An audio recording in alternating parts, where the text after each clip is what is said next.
Brooksaw Antiques here. Today we have this 1938 Corona Standard Vintage Portable Typewriter. I'm going to show you how to use the functions and make sure they all work. The margins are located behind the carriage. Just want to push the button here and move them. Just going to make sure that they're in between the paper fingers up front. So we'll test that with a piece of paper. The paper fingers are best on the edges, and the margins are going to be as close as I can get to that without getting stuck on them. So you want to make sure that they're in between them, or else you'll type over them and get stuck on them. Right there is perfect.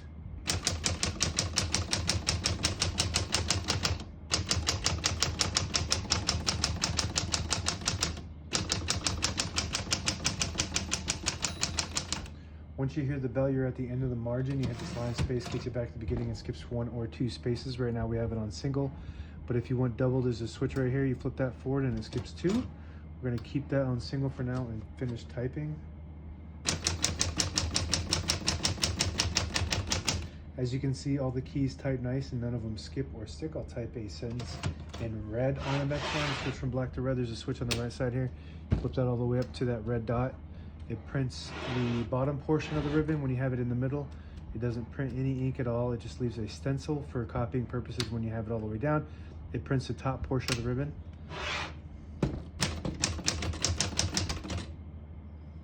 So I accidentally typed 2 keys at the same time. Just a learning curve when it comes to typewriter. So I'm gonna backspace and hit that K again.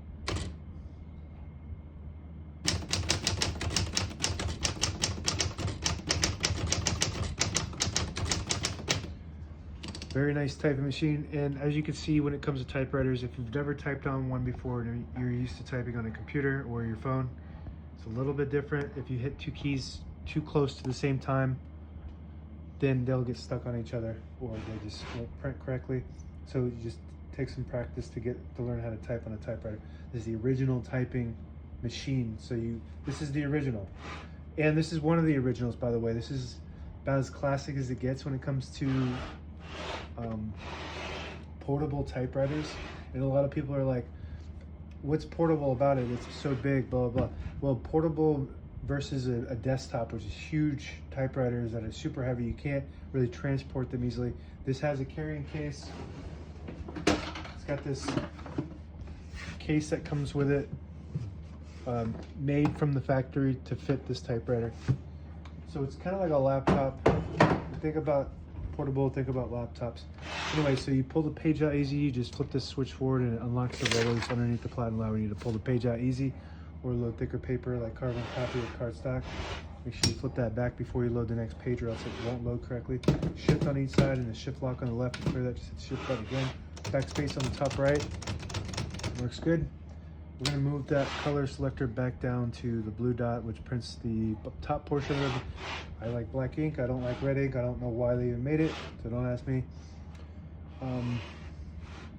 Margin release right below that backspace, so when you get to the end of the margin, it locks the keys. Unless you hit that margin release, it'll allow you to go all the way to the end or until you get stuck on that paper finger. Carriage release on each side. Extremely smooth. This specific typewriter is as smooth as it gets.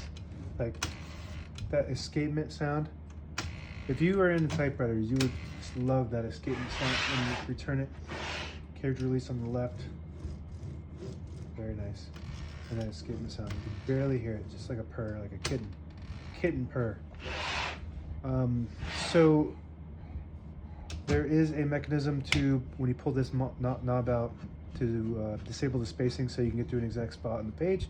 Push it in, you get those clicks. Each one of those clicks is 1 space, and that's it. Now available on eBay or Etsy. Search Brooksaw Antiques.